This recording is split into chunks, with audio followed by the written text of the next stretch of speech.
네, 먼저 팔란티어 주주분들께 축하의 말씀을 드리면서 영상을 시작합니다. 이번에 발표된 3분기 실적은 정말 더할 나위 없이 완벽한 성장률을 보여준 것 같은데요. 0.07달러의 Adjusted EPS를 발표하면서 기존 0.06달러였던 시장의 예상치를 상회하는 아주 좋은 실적을 발표하였습니다. 오늘은 이번 실적에서 눈여겨봐야 할 앞으로 팔란티어를 장기적으로 들고 가시면서 보시면 좋을 몇 가지를 정리해보고자 합니다.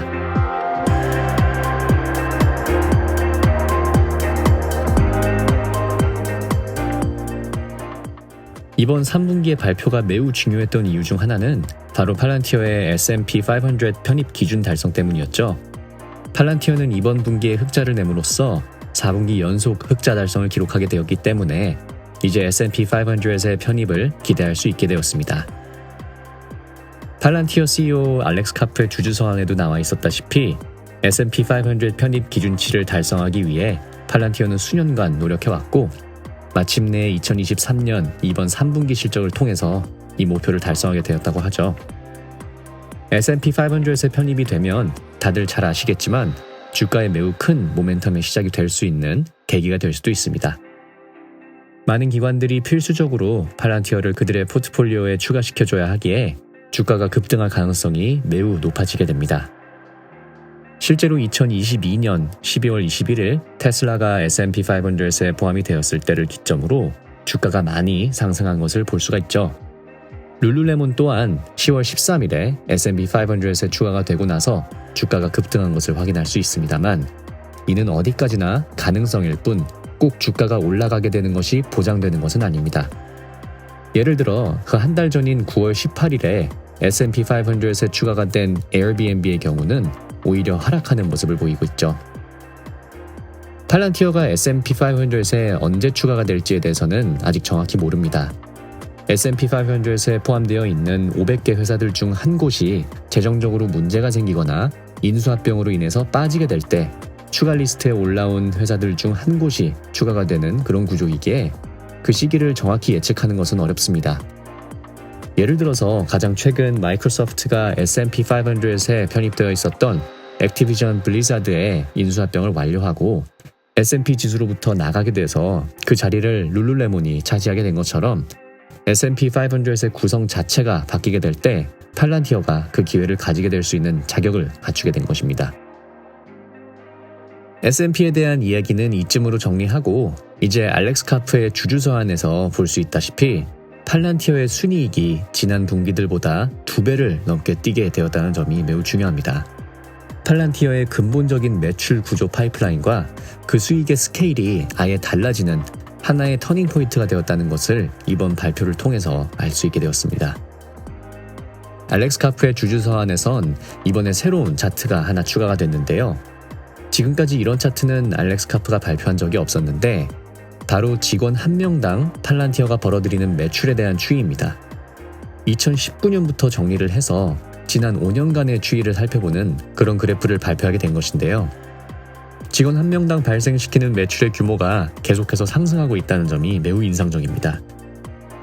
4년 전인 2019년에는 직원 한 명당 약 29만 달러 정도의 매출을 발생시킨 팔란티어가 이제는 2배를 뛰어넘은 약 55만 달러의 매출을 벌어들이게 되었습니다. 이를 통해 알아볼 수 있는 것은 지금 팔란티어는 비용 지출과 매출의 밸런스를 매우 이상적이게 가져가고 있다는 것이겠죠. 실제 지난 4분기 동안의 연구개발, 마케팅 등을 포함한 비용 지출들을 보게 되면 4억 달러 초반 정도의 규모를 지속해서 투입한 것을 볼 수 있습니다. 더욱 정확하게는 22년 3분기에 4억 3천만 달러였던 팔란티어의 비용 지출은 조금씩 감소하는 추세입니다. 24년 3분기에는 4억 1천만 달러로 비용이 계속 줄어나가고 있죠. 반면 매출은 계속해서 상승하고 있는 팔란티어입니다. 매우 간단하게 말씀드리자면 쓰는 돈은 적어지고 있는데 벌어들이는 돈이 더 많아진다. 어떤 회사이든지 이렇게 더욱 효율적인 매출 발생 구조를 구축해 나가고 있다면 투자하지 않을 이유가 없겠죠. 특히 팔란티어는 지난 몇 년간 Stock-Based Compensation인 주식 보상에 대한 내용으로 굉장히 부정적인 평가를 많이 받아온 회사입니다. 하지만 작년 3분기 거의 1억 4천만 달러였던 주식 보상 비율은 현재 1억 1천만 달러 정도 수준으로 조금 더 안정화되어 가고 있는 느낌이죠. 하지만 이 적지 않은 주식 보상 비율을 상당한 매출로 상쇄시켜버리고 있는 점이 매우 인상적입니다. 마지막으로는 제가 여러 번 다뤄드렸었던 6억 1,100만 달러 가량의 대규모 컨트랙트인 영국의 NHS 딜에 대한 내용입니다. 이 규모는 영국에서도 역사상 가장 큰 규모의 IT 계약이 될 전망인데요. 이번 3분기 동안 팔란티어가 벌어들인 매출 규모가 5억 5,800만 달러인 것을 고려했을 때 3개월치의 매출이 걸려있는 이번 건은 절대 무시할 수 없는 규모입니다. 원래는 9월 말에 발표가 될 것으로 추측되었지만 지금으로선 11월 말로 그 시기가 미뤄진 상황입니다. 이에 대한 내용은 저번 영상에서 깊게 다뤄드렸었으니 한번 참고해보시면 좋을 것 같습니다. 이 계약이 성사가 되면 팔란티어는 또 한 번 큰 점프를 하게 되는 것이죠. 계약의 규모도 규모이지만 이 계약의 성격이 매우 중요합니다. 의료 영역계에서 확장을 한다는 점, 그리고 미국이 아닌 유럽 지역에서 뿌리를 내리게 된다는 점에 있어 매우 중요합니다. 실제로 작년까지만 해도 미국의 의료시설 1%밖에 소프트웨어를 공급하지 못했던 팔란티어는 벌써 그 마켓 셰어를 16%까지 끌어올리게 되었습니다. 이처럼 팔란티어가 이미 잘하고 있는 국방과 보안 쪽이 아닌 다른 쪽으로의 확장이 매우 중요한 그런 시점입니다. 마지막으로 눈여겨볼 점은 AIP의 확장성이죠.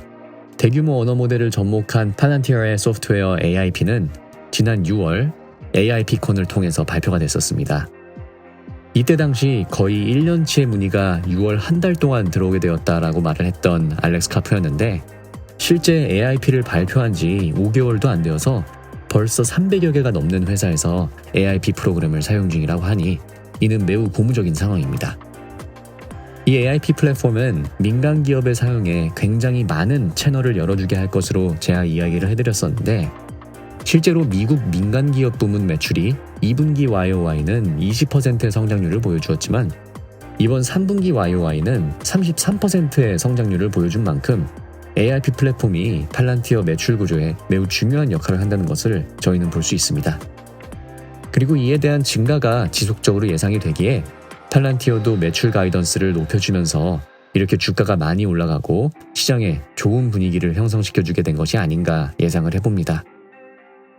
국방 보안 데이터 분석 툴로 20여 년 전 회사를 시작하게 된 팔란티어는 그 기술을 잘 갈고 닦아서 국방 보안 쪽의 데이터 분석 툴 시장을 꽉 잡는 것은 물론 이제 민간 섹터로의 확장을 계속해서 해나가는 중입니다. 앞으로도 꾸준히 모니터링하면서 좋은 정보들로 전달드리겠습니다. 지금까지 테크피드였습니다. 시청해주셔서 감사드립니다.